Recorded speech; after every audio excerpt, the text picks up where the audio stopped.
Hello, hello. It's time once again right here on Friday night, 8:45 p.m. Friday in the driveway. And my name is Michael Davis, and I get to be your host tonight. So welcome everybody. Tonight we're going to talk about something pretty cool, I think. Something pretty cool tonight. So I'm excited about it. I would like to, as we get started, remember if you're watching this video, I'm asking you to please share the video. You see, when you share the video, then other people can see it and we can have a lot of people watching it. All right, that's kind of the reason for the share, is for everybody to watch what's going on. So, but welcome. Hey, you're with us tonight, whether you're watching me live right now or if you're watching the recorded version. We're going to have a good time. Look, looks like I got my sweet tea tonight. And folks, that's pretty good. That's good stuff. I'm gonna tell you, I'm in my driveway here. This is live Facebook TV right here. So there might be a train, we might have a dog, a car might drive by. There's just no telling right here in the driveway. But you know what we're going to talk about tonight? We're going to talk about road rage. That's right. Don't adjust the volume. You heard me right. We're going to talk about road rage. And you see here, I do have an extra seat here, so I got a special guest. I have invited, that's right, the premier expert on road rage to join us tonight. And that's none other than my lovely wife, in whom I'm well pleased. My lovely wife, Keri Davis, is going to join me. She's the premier expert when it comes to road rage. Ooh, don't fall, hon. I don't want to have to pick up my tea like I did here. Mama spilled her tea. All right, well, she brought a sweet tea with her, honey. Let's do a little clinker clank. Do it louder than that. Nope. Come on, do it. Yeah, do a little clinker clank. Ain't she pretty? Ain't she pretty? You're so pretty, hon. Yeah. Thanks, dear. Anyway, this is my lovely wife, Keri, and I'm going to tell you, she is definitely an expert on road rage. I don't know why you would say that. Well, that's what we're going to talk about. All right. So, Keri, you know, as I think about it, since you are the premier expert on road rage, what's it take to really be a good road rager? Some angst, some inner turmoil. Did you say angst? Angst, yeah. How do you spell that, dear? A-N-G-S-T. A-N-G-S. Now, guys, I have to let you know, in our family, Keri is the linguist. Is that what we call? What? I guess. Someone who knows language. I don't. She does. So sometimes she uses words that I have to go, that's great, but you're going to have to tell me what that means. So, angst, inner turmoil you're talking about. Go ahead. I didn't mean to interrupt you. Go ahead. Yeah. The need to get where you're going.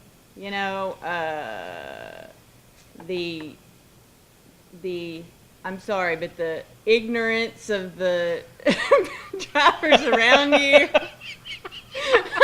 Okay. It's not wrong to be ignorant. It's wrong to be stupid. It's not wrong to be ignorant. Boy, I'm so glad it's not wrong to be ignorant.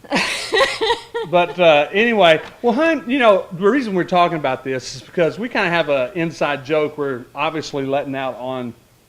This is live TV, It is, yeah. Live it's TV. Exciting. And we get the opportunity. She works downtown, and I work kind of over there, out of downtown, kind of by the river. And so we get the privilege of driving to work every morning, most mornings, except for if we have doctor's appointments and stuff like that. So we ride to work. I'm going to tell you, during rush hour, I'm over there in the passenger. She drives. She likes to drive in the morning, so I'm over there in the passenger seat. And, it takes us, about 45, 50 minutes to get to work? It's probably, by the time I take you and go back, it's about an hour. Okay, so see, this is what I'm thinking. That's another hour of sleep time for me. Yeah, he's napping. I'm driving. He's napping. What's that, bug? Unless I have to throw on the brakes. And then he's like, oh. Or she doesn't just throw on the brakes, but she honks the horn at people and says get out of the way, and I'm sitting over there trying to get that extra hour of snooze-a-loser, and she's scaring the living daylights out of me. Not every day. Not every day. It's just every once in a while. Let's say most of the time. Let's say a quarter of the time. Can we go with 35% of the time? Let's move on. What's on your paper? Okay. So anyway, and Keri, why do you feel like that you have this urge to have this road rage? And what is it that people do on the road that really like hits that button for you? Because I know what it is for me. And by the way, I have to let you know, I have it too. When I'm in the driver's seat, not so much. I mean, when I'm in the passenger seat, not so much. But when I'm driving, there's an airplane. Yeah. I wonder, my son, he's going to be a pilot. Yeah. He's probably not flying that plane. That's not him. No. But he could be one of these days. Yeah. But when I'm in the driver's seat, I can have road rage too. Especially if somebody, my button, hun, is when somebody gets up close to me, too close. following too close. Back it up. That really is my button. What's your buttons? On the service road, when you're supposed to be merging into one lane to go, and you have the ones that zoom up on the side, that really makes me mad. You've got the light runners, What's a light runner? Well, the people that run the red lights, you're sitting there. When it's yellow yours and turns green. Oh. And there's still like 5 cars going by. Yeah. Turning into Chick-fil-A in Bryant. So. I like Chick-fil-A. Well, apparently a lot of people do, and that's do. why they run the light to get in there. Yeah. So watch it. Getting in Chick-fil-A, you're going to get a horn honk. Yeah. My brother-in-law tells me that I shouldn't honk the horn because he says someday somebody's going to want to beat me up. But they wouldn't put horns on cars if you weren't supposed to use them, That's okay. We're going to go with it. I'm not disagreeing. Up high. Here, clanker clank. Clanker clank. Well, Keri and I, we're here in sort of a confessional tonight on live Facebook TV. We have a little, it's not a big problem. No, just about like this. Like this. Yeah. We got a little problem about like this when it comes to other people irritating the mess out of us when we're trying to get to work in the morning. And you know what's something else? Just like today, that truck that just, we had almost ran you off the road. I had to put on my brake and slow down or he would have hit me. He would have. He would have. He was going to run you off. And I didn't even get to honk my horn that time. And I'm sitting there in the passenger seat. I'm like, you should have honked then. That's the perfect time to honk. So anyway. I missed a perfect time to honk. Let me tell you why I didn't honk. It's because I was trying to not get hit. Oh, well, I can do both. It's okay. She can. Trust me, she can do both. So tonight, real quickly, guys, in our closing minutes here, believe it or not, we have some things in the Bible that can help us when it comes to this road rage that we have. And I've got 3, Keri. We're going to take to heart these 3 points. Good. All right, 3 points to help us with our road rage. I need it. I need it too. Lay it on me. I'm about to. Okay. Here we go. No, wait. You know what these are? Your reading glasses instead of mine. You know what? What was it? Lee, my cousin, he made fun of me because I had to hold the paper out real far. Okay. So it's coming, Lee. Lee, look. Just wait. Check it. Check it out. Check. He wears glasses. I think he wears glasses. I'll show you a picture. Anyway, number 1. I've seen him in person. Okay, number 1. Listen up. Number 1 is recognize when you're at fault. Yeah. All right? Because even though sometimes things happen and it pushes our button, sometimes it's our fault. It's possible. I mean, it is. And, sometimes, the problem, it doesn't lie with the other people. It's a problem with us. But this point, look what it says here. This point was brought home when a friend in the passenger seat interrupted a rant about the intelligence of a driver. Does that sound familiar? I think. But look what it says in Matthew chapter 7. You want to read that? Sure. Matthew chapter 7, verses 3 and 5. Listen to what it says.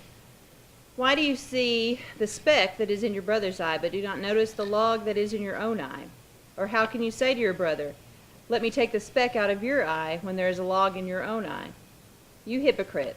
First take the log out of your own eye, and then you will see clearly to take the speck out of your brother's eye. Okay, so the principle there is that our priority and concentration should be on us, more so than the judging or the looking outward on others. Make sure that we are doing what we are supposed to do, and encourage others, obviously, to do what they should do as well. And, it's pretty humbling that when it comes to driving a car that, I don't always make right choices when I drive either. I know you find that hard to believe. No comment. But it's sometimes, so number one is we need to recognize sometimes we're at fault. All right, you ready for number two? Ready. Here we go. Number two is have empathy for others. I agree with that. What's empathy? It's feeling the thing that the other person feels, or trying to. Putting yourself in their shoes. Like it. They may be in a hurry to get to the hospital to visit their grandmother who's sick. Mm-hmm. Yep. They may their kid. Just a little bug in your hair. So I got great. it. I got it. Bug in the hair. They may need to go pick up their kid at school because they threw up at lunchtime or something like that. You never know. Right. Empathy, and I like what you said, honey, it's just try to get into their shoes. Walk in their shoes. Empathy, different than sympathy. Right. Sympathy is just feeling sorry for somebody. I'm sorry that they're having to go through that. But empathy is kind of getting in their shoes and trying to understand where they're coming from. Mm-hmm. And that other driver, maybe that guy in the blue truck, maybe he just didn't see me. Maybe his wife yelled at him earlier and he was just upset, He was a little messed up, Yeah. Aggression comes out. Something happened. Yeah, maybe. So that's definitely empathy. So number one is we want to recognize when it's our fault. Number two is have empathy for others. And then lastly, number three, you ready? Mm-hmm. Avoid confrontations. Avoid confrontation. Hey, we're not going to talk about walking across the street. Well, I don't want to actually get in a confrontation with the people, except for that guy that almost ran over me in the crosswalk the other day. Okay. I did turn around and talk to him. Yeah. So, hon, I'm just encouraging you. I'm encouraging me because we're in this together, right? Mm-hmm. High five. Mm-hmm. Dude, it might have been a bat. It was just a large bug. Okay. It's okay. Okay, there it is. Anyway, avoid confrontation. This is for me too, right? Is it just, if you're yelling in your car where nobody can hear you, then okay. If you need to let it out, then let it out, but just don't be unsafe. But getting on that horn real heavy and pointing at them and telling them they're number one or something. We can't do that. No, we can't. We don't, but I've And we seen don't it. use profanity because Absolutely. we saw the Friday in the driveway. That's absolutely. I think it was like four or five. Somewhere Babe there. was with us. Yeah. So a couple more verses here, hon, when it comes to avoid confrontations. In Proverbs chapter 12 and 18, it says, there is one whose rash words are like sword thrusts, but the tongue of the wise brings healing. That's good stuff. Good word. Proverbs 15:1 says, a soft answer turns away wrath, but a harsh word stirs up anger. Yeah. So let's be a part of the solution, not a part of the problem. Situation's only going to get worse if you get heated and, And in this day and age, I hate to say it, but you got to be careful. if you yell at somebody in the street that you don't even know and try to confront them, I'm not even going to go there. Just don't do that. No, don't do that. Don't do that. Don't do that. All right? Keep your calm. Listen, number one, recognize sometimes it's your fault. Sometimes you turn in front of somebody and you didn't mean to, and you made them mad. Yeah. Number two, have empathy for someone. Have empathy for those other drivers on the road. Try to be in their shoes. You don't know what they're going through. They may be, if they're late for work on that day, they're probably going to lose their job. Yeah. Who wants that? Do you want that? I don't want that. I don't want him to lose your job. And then last but not least is avoid confrontations. We don't have to give in to road rage or go through life angry and miserable. We can get along with others more safely if we recognize our own faults, have empathy, and avoid confrontation. Totally agree. Drop the notes, because that's it. Road rage. Premier expert with us tonight, Keri Davis. Keri, let's clink or clank one more time. Good old sweet tea here. You've drunk more than I have. I get thirsty, dear. I get thirsty. And we've got a good time tonight. Thank you so much for tuning in. Keep up the good work, guys. The reason we have Friday in the Driveway Hunt is just simply to think about things, talk about things. Be sure we look at God's Word, because we're just trying to get through this thing called life. And you know what? I'm on live TV, and I'm going to tell you something. And I'm on live TV saying this, hon. Yeah. I can't take this back. Right. You know what I'm saying? Yikes. But life is better with Keri. Oh, yeah. And with you, dear. Oh, quit it. Do it again. Life is definitely better with Keri. She is definitely a godsend in my life. Listen, guys, thank you for listening. Thank you for viewing. And be sure, honey, do this. Be sure and share this video so others can see it. All right. And remember, if you want to watch some past episodes of Friday in the Driveway, you can visit my ministry website at michaelrdavisministries.yolasite.com. That address again is michaelrdavisministries.yolasite.com. All right, there's some links on there so that you can view the past episodes of Friday in the Driveway. Listen, or you can just go to YouTube and search for Friday in the Driveway, and one of them will come up. And if you find my channel, Michael R. Davis, they're on my YouTube channel as well. Listen, we've had a good time tonight. I think it's time to go in there and sit on the couch and Amen. maybe pet the cats. Amen. All right. So, hey, guys, you have a great weekend. Hey, what holiday is it? Labor Day. For those of you who are celebrating Labor Day this weekend, have a very happy Labor Day. And you guys have a good night. Hon, you got anything else you want to? Thanks for having me as a guest. Let's do it again sometime. I'll think about it. Okay. She's going to think about it. He asks me for ideas sometimes for shows, and this just came to me this week, and so I decided I maybe needed to be a part of it. So yeah, you now Keri is our executive producer. If you watch the videos on YouTube and you look at the credits, she's listed as the executive producer of this program. That just means that if I'm watching it on the Facebook Live in the house and I see that something's hinky or something, I come out and fix it. She fixes it. Turn off Plus, the fan you help that's me. making too much noise. You help me set up, and then you help me with ideas. Yeah. You're behind the scenes executive producer all the way. And dadgummit, I love you. Well, I love you, dear. I love you. I love you. Hey, good night, guys. Say good night. Good night. Now let's walk off. All right? Okay. All right. I'm going to try not to